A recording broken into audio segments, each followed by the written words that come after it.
சுஹாசனிக்கு 25 வயது. மிக அழகான தோற்றம் கொண்டவள். அவளுக்கு இன்னும் குழந்தைகள் இல்லை. அவளுடைய கணவர் வேறு ஒரு நகரத்தில் வேலை செய்கிறார். சம்பளம் அவ்வளவு அதிகமாக இல்லாததாலும் அங்கு மற்ற ஆண்களுடன் அறையை பகிர்ந்து தங்கியிருப்பதாலும் அவர் சுஹாசனியை தன்னுடன் அழைத்து செல்லவில்லை. சுஹாசனி இயற்கையிலேயே அழகாக இருந்தாலும் தன்னை இன்னும் அழகாக காட்டிக்கொள்வதில் அதிக அக்கறை காட்டுவாள். அவள் மும்பையில் தன் கணவரின் அண்ணன் அரவிந்த் மற்றும் அவரது மனைவி ரூபாவுடன் வசித்து வந்தாள். சுஹாசினியின் கணவர் டெல்லியில் ஒரு தனியார் கம்பெனியில் வேலை செய்ததால் அவருக்கு விடுமுறை கிடைப்பது கடினம். அதனால் அவர் அடிக்கடி வீட்டிற்கு வர முடியாது. ஆனால் போனில் மணிக்கணக்கில் பேசுவார். பகல் நேரத்தை சுஹாசினி தன் கணவரின் அண்ணி ரூபா மற்றும் அவரது மகன் ரிதிக்குடன் கழித்து விடுவாள். ஆனால் இரவு நேரத்தில் கணவர் அருகில் இல்லாத குறையினால் அவளுக்கு தூக்கம் வராமல் தவிப்பாள். அவள் இளமையாக இருந்ததால் தன் கணவர் தன்னையும் தன்னுடன் அழைத்து சென்றிருக்கலாமே என்று சில நேரங்களில் ஏங்குவாள். ஏனெனில் இரவு நேரங்களில் பக்கத்து அறையிலிருந்து அரவிந்த் அறையிலிருந்து சில விசித்திரமான சத்தங்கள் அவளுக்கு கேட்கும். ஒரு முறை அவளுக்கு முதுகு வலி ஏற்பட்ட போது அவளுடைய அத்தானின் மகன் ரிதிக், அவனுக்கு 16 வயது, அத்தை, நான் உங்களுக்கு மசாஜ் செய்து விடட்டுமா? வலி குறைய வாய்ப்பிருக்கிறது என்றான். சுஹாசினி, உன்னால் முடியுமா என்று கேட்க அவன் சம்மதித்து தைலம் போட்டு மசாஜ் செய்ய தொடங்கினான். அது சுஹாசினிக்கு மிகுந்த நிம்மதியை கொடுத்தது. அதே சமயம் அவளுக்குள் வித்தியாசமான எண்ணங்கள் மெல்ல எழத் தொடங்கின. இருப்பினும் தான் திருமணமானவள் என்பதையும் ரிதிக் இன்னும் சிறுவன் என்பதையும் நினைத்து அவள் தன்னைத்தானே தடுத்து கொண்டாள். அன்று எப்படியோ தன்னை சமாதானம் செய்து கொண்டாள். ஆனால் உள்ளுக்குள் ஒரு தவிப்பு இருந்து கொண்டே இருந்தது. ஒரு நாள் திடீரென்று ரூபாவின் தாயாருக்கு உடல் நலம் சரியில்லாததால் அவள் தன் பிறந்த வீட்டிற்கு செல்ல வேண்டி இருந்தது. அவளுடன் மகன் ரித்திக்கும் சென்றான்.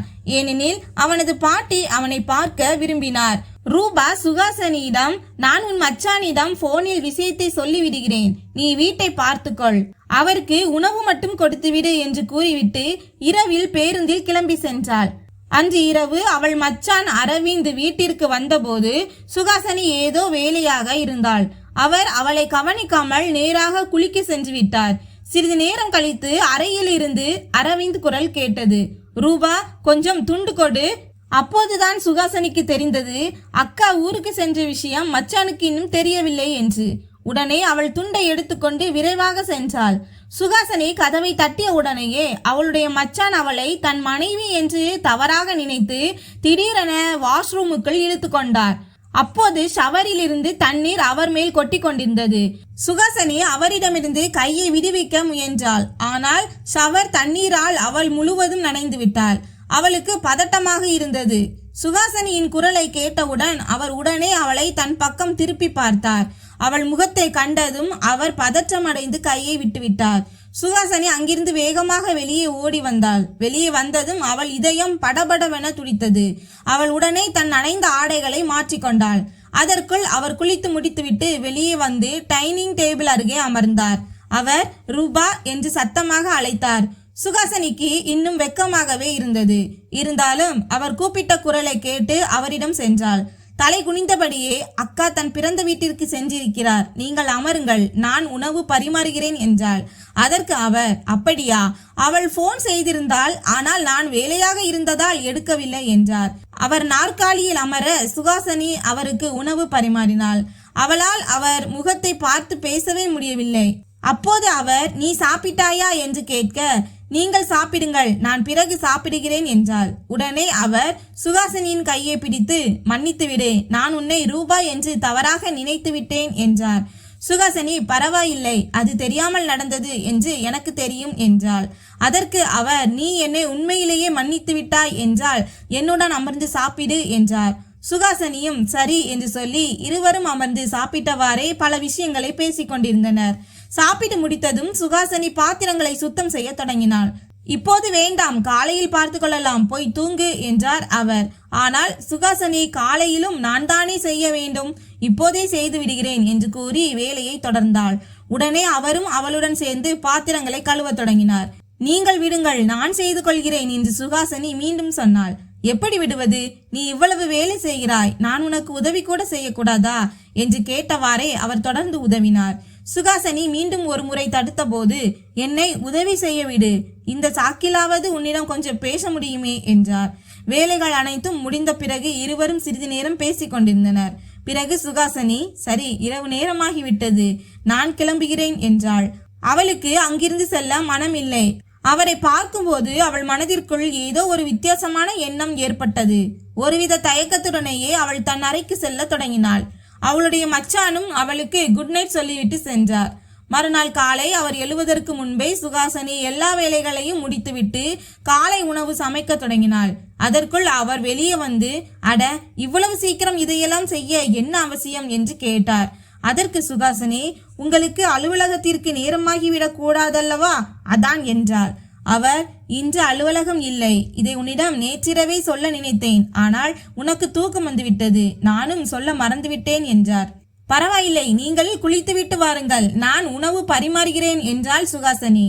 அவர் குளித்துவிட்டு வந்ததும் இருவரும் சேர்ந்து காலை உணவை உண்டனர். பிறகு அவர், நீ வெளியே சென்று பல நாட்கள் ஆகிவிட்டன, உன் கணவரும் இப்போது இங்கே இல்லை, அதனால் உன்னை எங்கேயாவது வெளியே அழைத்து செல்லலாம் என்று நினைக்கின்றேன். என்னுடன் வருவதற்கு உனக்கு ஏதேனும் சங்கடம் இல்லை என்றால் சொல்லு என்றார்.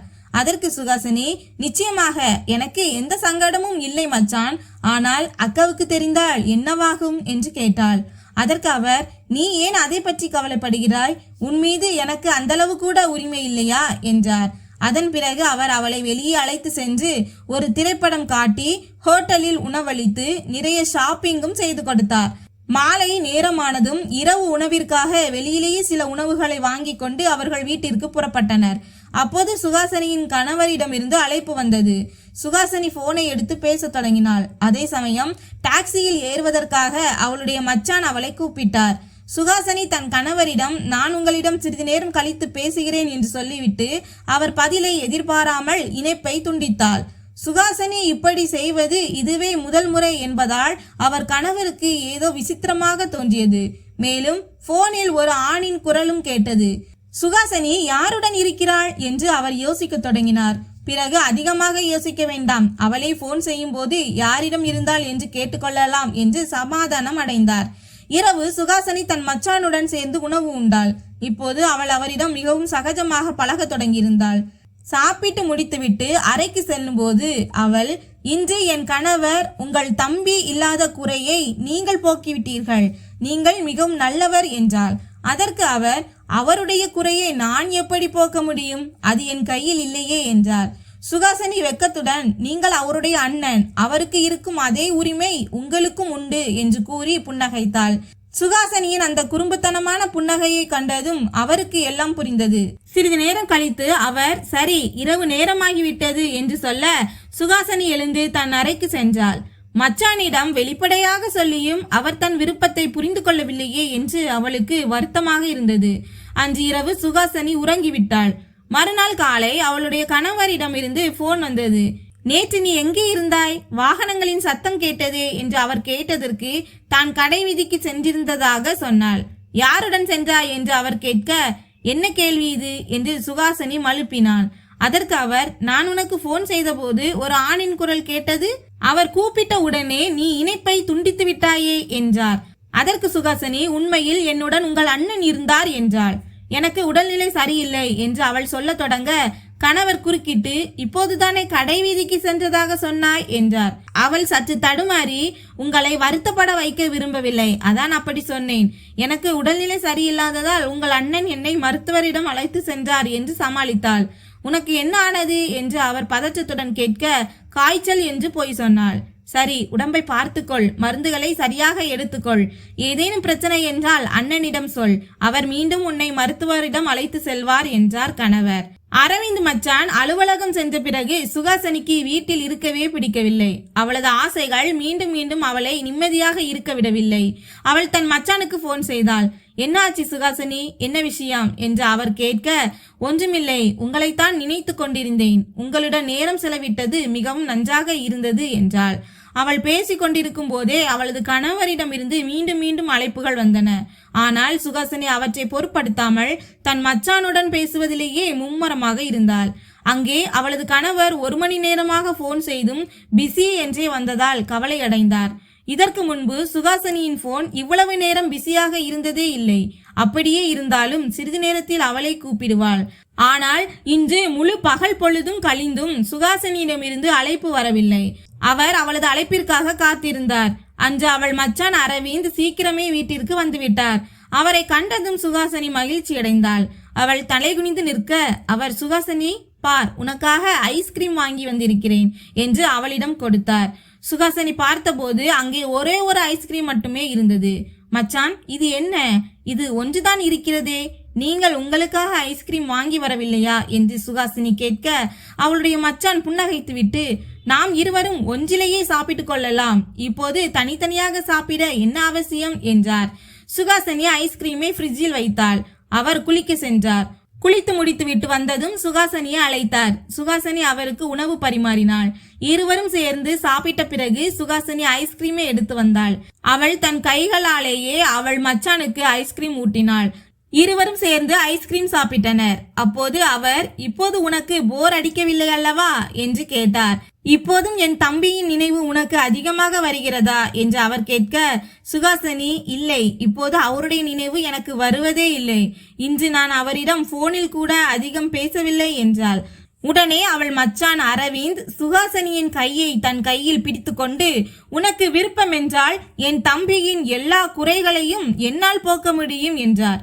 இதை கேட்டதும் சுகாசினி வெட்கத்தில் உறைந்து போனாள். ஏனெனில் அவர் சொல்வது அவளுக்கு புரிந்துவிட்டது. தன் அறைக்கு செல்வதா அல்லது மச்சானின் அறைக்கு செல்வதா என்று அவள் குழப்பத்தில் இருந்தாள். சுகாசினி தன்னிடம் எதை எதிர்பார்க்கிறாள் என்பதை அவரும் புரிந்து கொண்டார். அதன் பின் அவர் சுகாசினியை தன் கைகளில் தூக்கி கொண்டு அறைக்கு சென்றார். கணவர் தூரத்தில் இருந்ததால் சுகாசினி மிகவும் மகிழ்ச்சி அடைந்தாள். மச்சான் அரவிந்த் சொன்னார், சுகாசினி, இன்று உன் கணவரின் எல்லா குறைகளும் தீர்ந்துவிடும் என்று கூறி அவளை அறைக்குள் அழைத்து சென்றார். அறையின் வெளியே சுகாசினியின் சத்தம் கேட்டுக்கொண்டிருந்தது. அப்போது திடீரென யாரோ கதவை திறந்து விளக்கை போட்டனர். சுகாசினியும் அவளுடைய மச்சானும் மயக்கத்தில் இருந்ததால் கதவு திறந்ததோ விளக்கு எரிந்ததோ அவர்களுக்கு தெரியவில்லை. அவர்களுக்கு மயக்கம் தெளிந்து நினைவு வந்து வாசலை பார்த்தபோது அதிர்ச்சியில் உறைந்து போயினர். அவர்களுக்கு இரத்தமே ஓடாதது போல் முகம் வெளுத்து போனது. அங்கே நின்றிருந்தது வேறு யாருமல்ல, சுகாசினியின் கணவர். அவரை கண்டதும் சுகாசினி பதற்றத்துடன் போர்வையை இழுத்து போர்த்தி கொண்டாள். அவனுடைய அண்ணன் வேக வேகமாக சுகாசினி அருகில் இருந்து எழத் தொடங்கினார். சுகாசினியின் கணவர் கடுங்கோபத்தில் இருந்தார். அவர் கண்கள் சிவந்திருந்தன. அவர் தன் அண்ணனை ஓங்கி ஒரு அறை அறைந்துவிட்டு, அண்ணே, உங்கள் தம்பிக்கே நீங்கள் துரோகம் செய்து விட்டீர்கள் என்று கத்தினார். நான் கனவிலும் நினைக்கவில்லை, என் மனைவியுடன் சேர்ந்து நீங்களே எனக்கு இப்படி ஒரு துரோகத்தை செய்வீர்கள் என்று என அவர் கத்தினார். சுகாசினி தன் கணவரை பார்த்ததும் அழத் தொடங்கினாள். நீங்கள் சரியான நேரத்திற்குத்தான் வந்தீர்கள். உங்கள் அண்ணன் என்னிடம் தவறாக நடக்க முயன்றார், என்னை கட்டாயப்படுத்தினார் என்று பழி போட தொடங்கினாள். இதை கேட்ட மச்சான் அரவிந்த் அதிர்ச்சியில் உறைந்து போனார். சுகாசினி, நீ என்ன பேசுகிறாய்? நீயாகத்தானே உன் விருப்பப்படி என் அறைக்கு வந்தாய். இதற்கு நீதானே ஆசைப்பட்டாய் என்று அவர் கேட்டார். ஆனால் சுகாசினி எல்லாவற்றையும் மறந்துவிட்டு தொடர்ந்து அழுது கொண்டே இருந்தாள். அவள் கணவர் அவளருகே சென்றார். கணவர் அருகில் வருவதை கண்ட சுகாசினி இன்னும் சத்தமாக அழத் தொடங்கினாள். ஆனால் அடுத்த நொடியே அவள் கன்னத்தில் பலார் என்று ஒரு அறை விழுந்தது. சுகாசினி அதிர்ச்சியில் உறைந்து போனாள். அவளுடைய கணவர் சொன்னார், நீ என்ன சொன்னாலும் நான் நம்பிவிடுவேன் என்று என்னை முட்டாள் என நினைத்தாயா? நீயும் அண்ணனும் பேசிய அனைத்தையும் நான் கேட்டேன். இந்த வீட்டின் மற்றொரு சாவி என்னிடம் இருப்பது உனக்கு நினைவிருக்காது என்று நினைக்கிறேன். நான் எப்போது வந்தாலும் நள்ளிரவில் தான் வருவேன். அதனால் யாருக்கும் தொந்தரவு இருக்கக்கூடாது என்பதற்காக ஒரு சாவியை எப்போதும் என்னுடனே வைத்திருப்பேன். இன்று உனக்கு உடல்நிலை சரியில்லை என்று நீ சொன்னபோது எனக்கு பயம் வந்துவிட்டது. மேலும் நீ என் போனை எடுக்கவும் இல்லை. முதலில் பிஸி என்று வந்தது, பிறகு சுவிட்ச் ஆஃப் ஆகிவிட்டது. உன் மீது கொண்ட கவலையினால் நான் அவசரமாக விடுமுறை எடுத்துக்கொண்டு உடனடியாக டெல்லியிலிருந்து மும்பைக்கு புறப்பட்டேன். இங்கே வருவதற்கு இரவு நேரமாகிவிட்டது.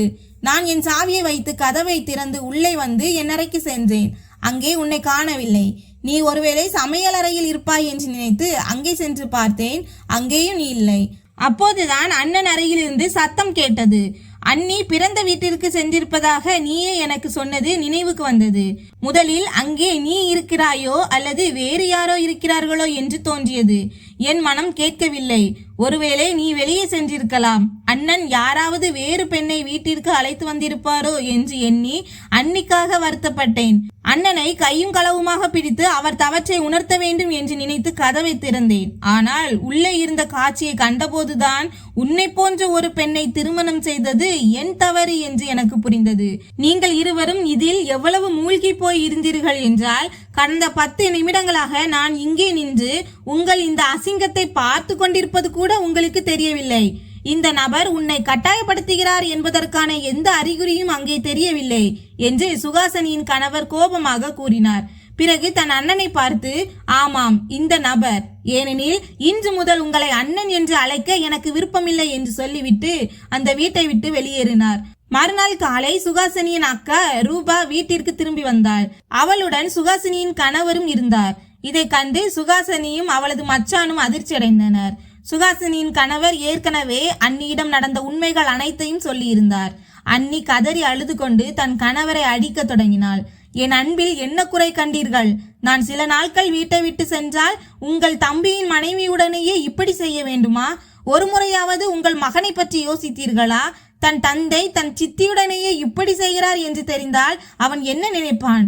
சில நிமிட ஆசைக்காக எங்கள் வாழ்க்கையை சீரழித்து விட்டீர்கள், எங்கள் நம்பிக்கையை உடைத்து விட்டீர்கள் என்று கத்தினாள். பிறகு அவள் தன் துணிகளை மூட்டை கட்ட தொடங்கினாள். இதை கண்ட அவளது கணவர் அவளை தடுத்து, என்னை மன்னித்து விடு, இனி இப்படி ஒரு தவறு நடக்காது என்று கெஞ்சினார். ஆனால் அன்னி கண்டிப்பாக சொன்னாள், இது தவறில்லை, இது திட்டமிட்டு செய்யப்பட்டது, இதற்கு மன்னிப்பே கிடையாது. இனி நீங்கள் சுதந்திரமானவர், எதை வேண்டுமானாலும் செய்து கொள்ளுங்கள். விரைவில் விவாகரத்து பத்திரங்களை அனுப்பி வைக்கிறேன். என் மகனையும் உங்களை விட்டு தூரமாகவே வைத்திருப்பேன்.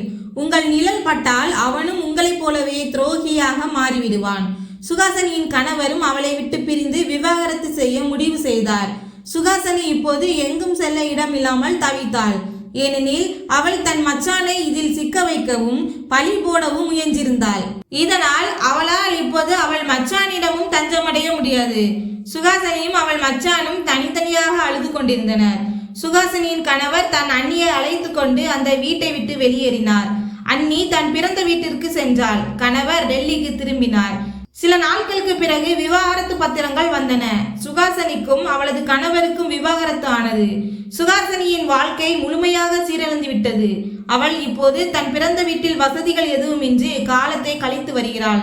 சுகாசினியின் பிறந்த வீட்டில் அதிக வசதி இல்லாததால் அங்கிருப்பவர்கள் அவளை கடுமையாக திட்டினர். வீட்டின் அனைத்து வேலைகளையும் அவளே செய்ய வேண்டியிருந்தது. சுகாசினியின் மச்சானுடைய மகிழ்ச்சியான குடும்பமும் சிதைந்து போனது. இந்த சம்பவம் நடந்து இப்போது 3 ஆண்டுகள் ஆகிவிட்டன. அவர் தன் மகனின் முகத்தை பார்த்து 3 வருடங்கள் ஆகிறது. இப்போது அவர் அந்த வீட்டில் தனிமையில் வாடுகிறார். நண்பர்களே, உறவுகள் என்பது நம்பிக்கை என்னும் மெல்லிய நூலால் பிணைக்கப்பட்டவை.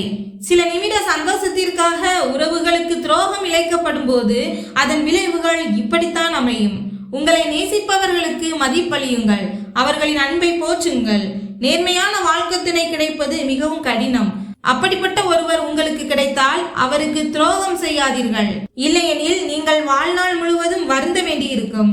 இந்த கதை உங்களுக்கு பிடித்திருந்தால் வீடியோவை லைக் செய்யுங்கள், சேனலை சப்ஸ்கிரைப் செய்து கொள்ளுங்கள். நன்றி.